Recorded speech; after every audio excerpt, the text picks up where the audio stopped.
po natin ngayon ang ating mga Filipino artists, ang creators po ng Pakan, ng Bakunawa ngan mga Kadayaw, at Tangled. Makausap po natin ngayon sila Rickmar Agas, Karen May Lau, and Bon Marter. Good morning po sa inyo pong tatlo. Congratulations po dito po sa 15th International Footwear Design Competition winners. Good morning po sa inyo. Good morning. Good morning po. Good morning. Sige, man. Ngayon ko lang nalaman na may ganun pala tayong competition. Oo nga. Yearly ito, no? Oo. So ano to? Parang lahat ng mga designers ay, shoe designers ay Invited dito. to design. Actually po, parang hindi po siya fully footwear designers. Parang iba-iba po siya ng track. Like, meron pong writer, meron pong industrial designer, meron pong interior designer, and meron din pong other designers pa po na involved. Pero hindi po siya totally for footwear designers lang.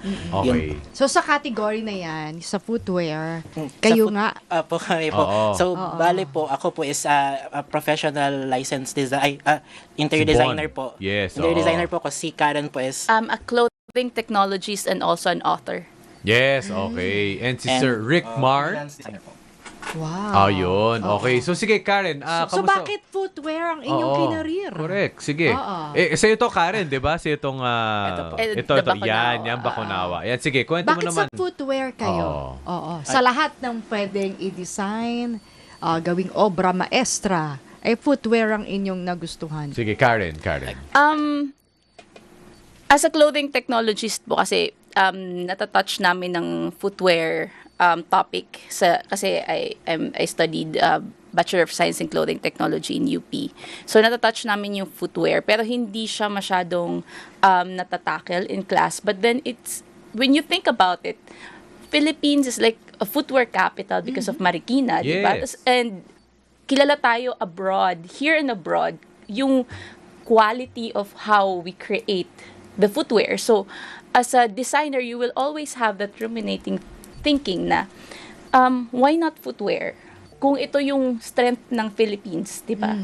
And, true naman, kasi nung nilaban namin is, ayan, may award tayo, na gold tayo.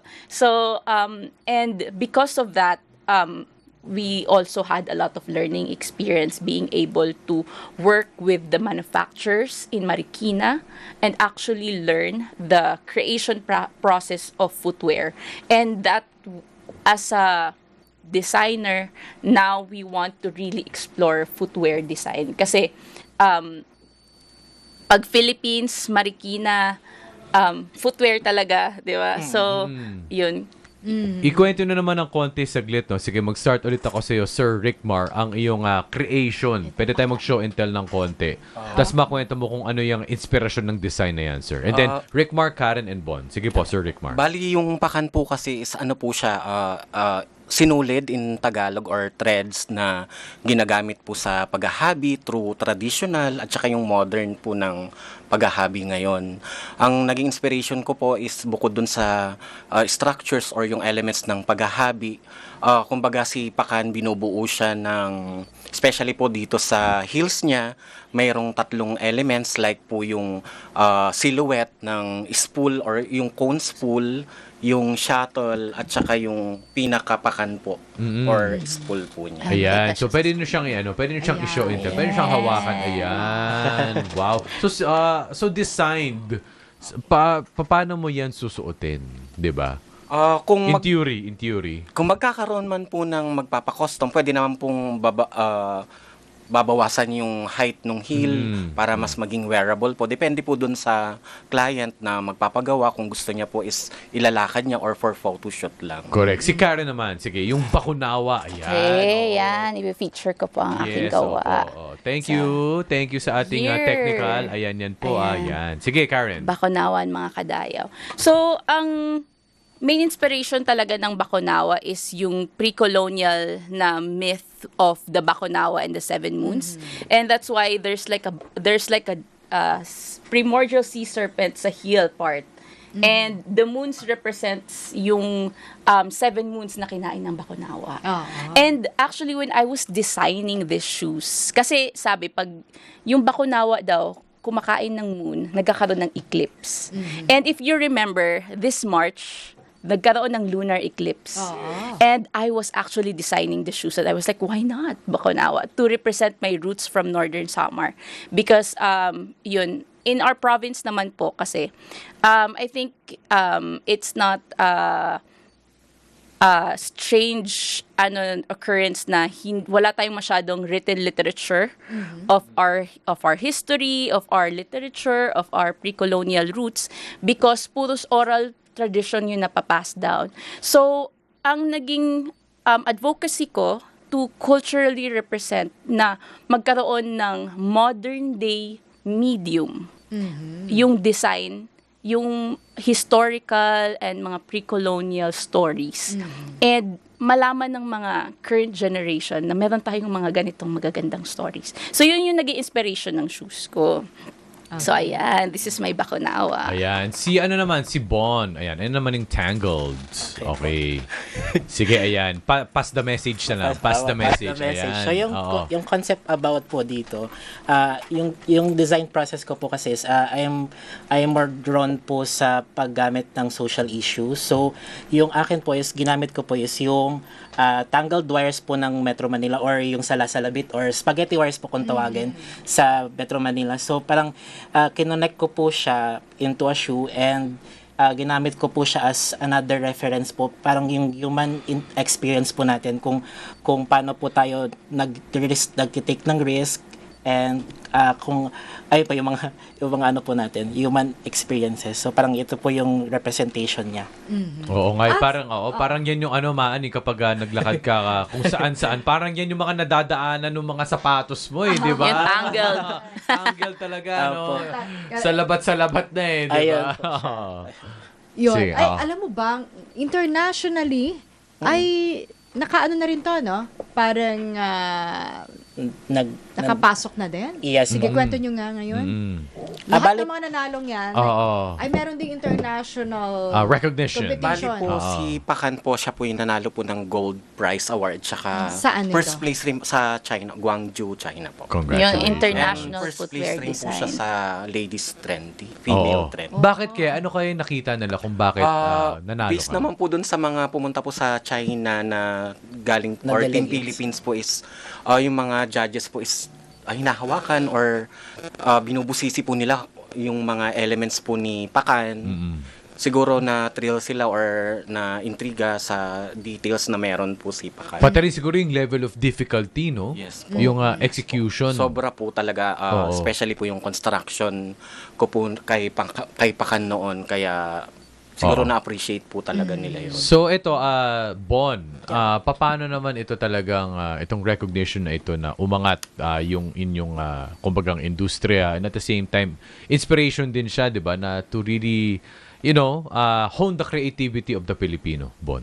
Yes po. So parang yung naging purpose po niya yung pagkapanalo po namin is parang recognition siya sa Marikina footwear industry or not necessary po sa Marikina footwear industry kasi basically po madami po tayong footwear industry sa Philippines, hindi lang po siya Marikina, meron po tayo sa Sagapan, Nueva Ecija, meron po tayong Liliw, Laguna, and meron po tayong Carcar, Cebu. So basically parang representation po siya ng buong footwear industry sa Philippines. Ng buong Philippines. Tsaka halimbawa, ito, sabi ko lang, pag pageant, diba? Oo. Kasi evening gown nga naman yun, competition. Oo. Pero diba, ang mas na-emphasize lang, yung gown.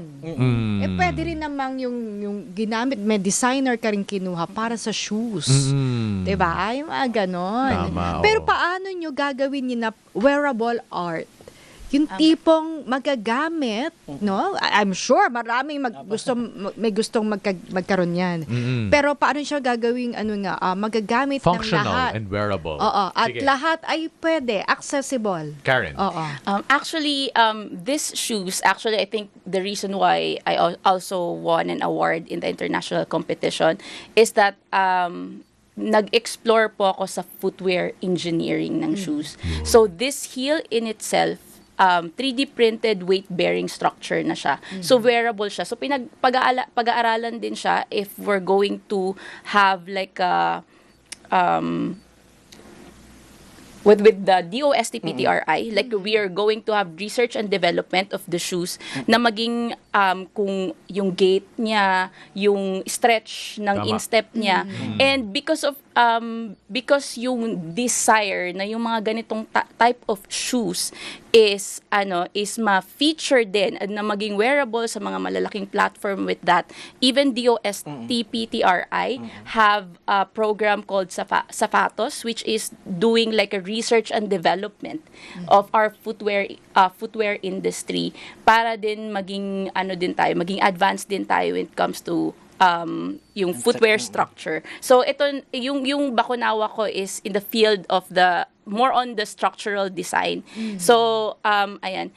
I think pwede naming ma-explore yung other design to make it more wearable with the help of DOST-PTRI. Tama. May nakausap ba kayong mga local manufacturer na gustong gawin yan, bilhin yung disenyo, and i-mass produce? O gusto niya ba i-mass produce? O To begin ayaw? with, oo. Oo. Depende. Actually, yung per designer po, we are partnered with local manufacturer. Aha. So sa national competition, which is National Footwear Design Competition, yung mga finalist po ng National Footwear Design is assigned to local manufacturer in order to manufacture the shoes for both the national and the international competition. Alright. Panghuling mensahe na lang po, Rick, Mar, Karen, and Bon, para syempre sa itong prestihiyosong award na Yeah, ito. tsaka And at the mga same future time, designers, future young designers din na susunod Oo. sa yapak ninyo. Correct. Sir Rick Mar. Unang-una po sa lahat, sobrang nagpapasalamat po kami sa FAA, sa DTI, PTRI po na tumulong sa amin nung bootcamp po namin at saka sa concept na nagpatuloy po sa akin na humubog at para magawa ko po sipakan. And sa mga kabataan po or mga designers, young, at saka kasi almost 40 plus na rin po ako, yung entire po na pagsali ko online design competition through fashion or footwear, ngayon ko lang po na-try or na-experience to won gold prize. And sobrang pasasalamat ko po sa mga taong nag-advise at nag-critic po sa design ko na sipakan. Opo, sige po. Bon for you. Sa akin po, napasalamatan ko po yung organization kung sino po yung nag-start nito. So si FAA, Filipino Footwear Alliance Association po. So kung hindi po dahil sa kanila, hindi po magkakaroon ng National Footwear Design Competition and hindi po mapapadala yung mga works po namin sa international. And with the help po with DOST, PTRI and DTI and CRO. So sila po yung mga nag-help sa amin to build or to make this shoe come to life po. Karen, panghuling mensahe siguro to the next generation of designers. To the next generation of designers, I would like to tell them na wag po kayong matakot mag-explore ng design, mag-explore technically and aesthetically kasi kayang-kaya po siya ng Philippine footwear industry, ng mga manufacturer from Marikina. And I think we also have resolutions na as well that's actively supporting the footwear industry. So there's more to come for this industry, and I hope for our future generation of footwear designers na you just have to reach out and then look for what's next. Kasi alam namin ngayong Yes, October yes. magkakaroon na ulit ng national competition. So abangan niyo yung sa FFAA, follow niyo yung page nila. Alright, thank you so much and congratulations po sa winners ng 15th International Footwear Design Competition na sila Rick Mar Agas, Karen May Lau, and Bon Marter. Thank you so much and thank you for your service.